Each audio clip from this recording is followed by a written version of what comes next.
Welcome. In front of me is a CUBOT X70, and today I'll go over unboxing along with a quick look at the device itself.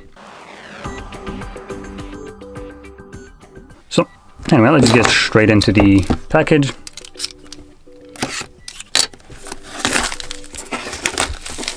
Well, we do have some information at the back right here, but let's be honest, that's everything that I can read from the list.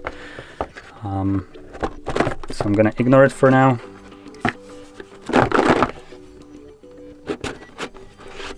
There we go.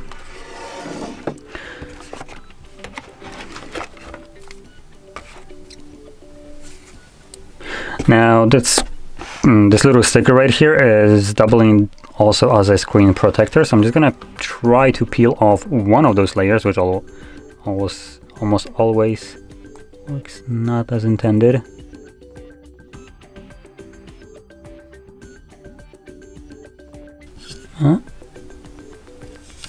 Well, hot damn.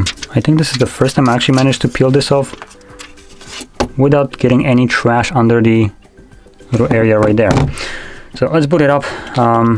We get some undetachable battery. Okay, sounds like that's new information. Get a SIM eject tool, paperwork, a tempered glass. So that's pretty nice. Comes provided.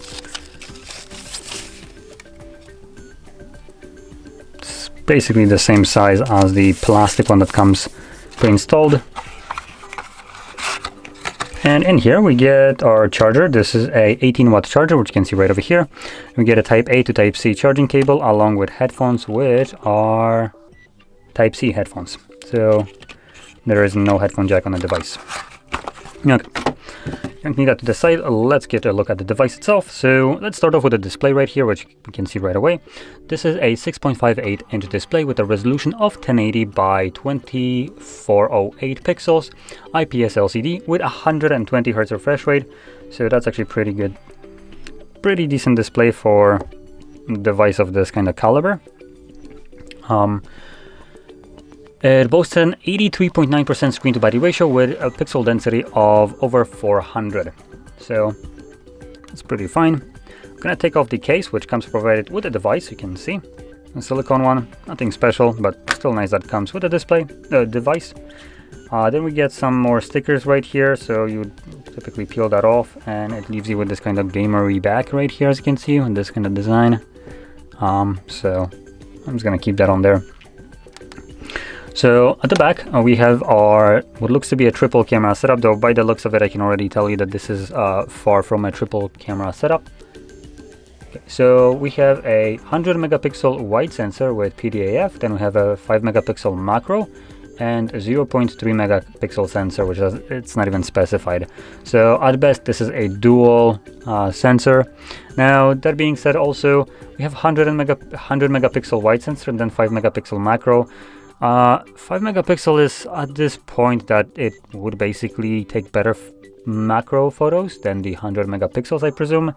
But it's going to be such a small difference that I don't think it's really worth it. So in reality, you could get away with just having one sensor, which is the main 100 megapixel, and it will do the job for the macro and whatever the heck the 0.3 megapixel supposed to be. So in reality here we have just one camera. Now at the front we have this teardrop right here, and that houses a 32 megapixel sensor. So those are the cameras. Now if we go inside of the device, or just talk about it, I'm not gonna tear it apart.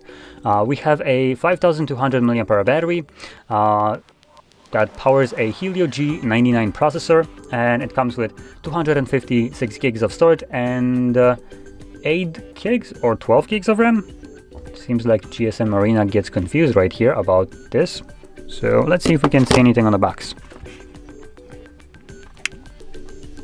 Nope, we don't have any info on the box.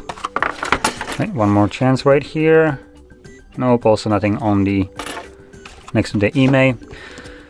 So I'm just gonna go quickly through the setup, as I find this to be a relatively important information of the device. Though 12 or 8 gigs of RAM, I would argue, is already sufficient enough amount in both cases to get you through any kind of task that you want to throw at this device. The limiting factor for this phone will be the processor, being the Helio G99. The actual RAM should be sufficient for basically everything. The lower amount meaning, and obviously the higher one, the same. So let's go into about phone, and this one comes with 12 gigs of RAM. Now, is there anything? Memory expansion, so it actually can be expanded even further. You converting the storage to RAM, though I never recommended that. It's just bogus kind of trash that companies try to put, where they then get to advertise this as phone comes with like 12 gigs. Well, it's for instance like 8 gigs of actual RAM and rest is storage.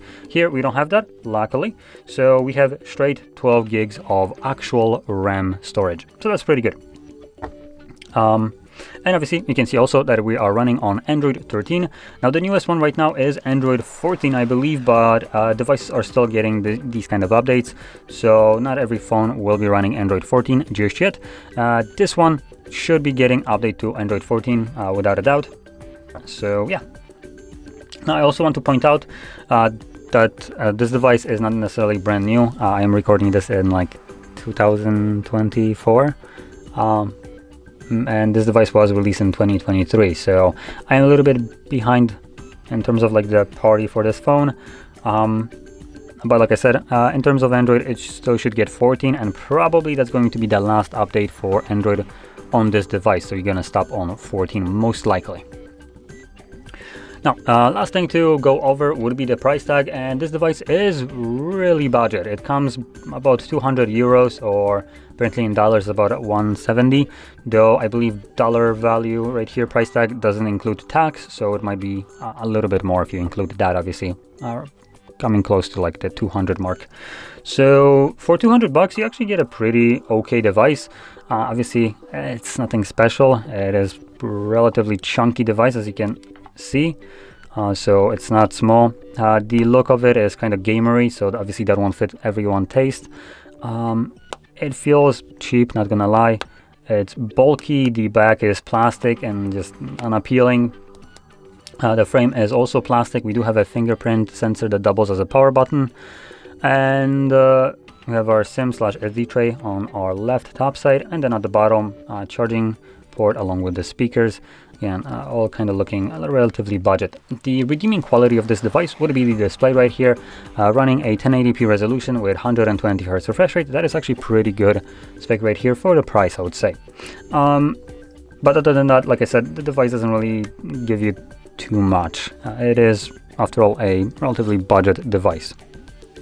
So anyway, with that being said, hopefully you found this video helpful, and if you did, don't forget to hit like, subscribe, and thanks for watching.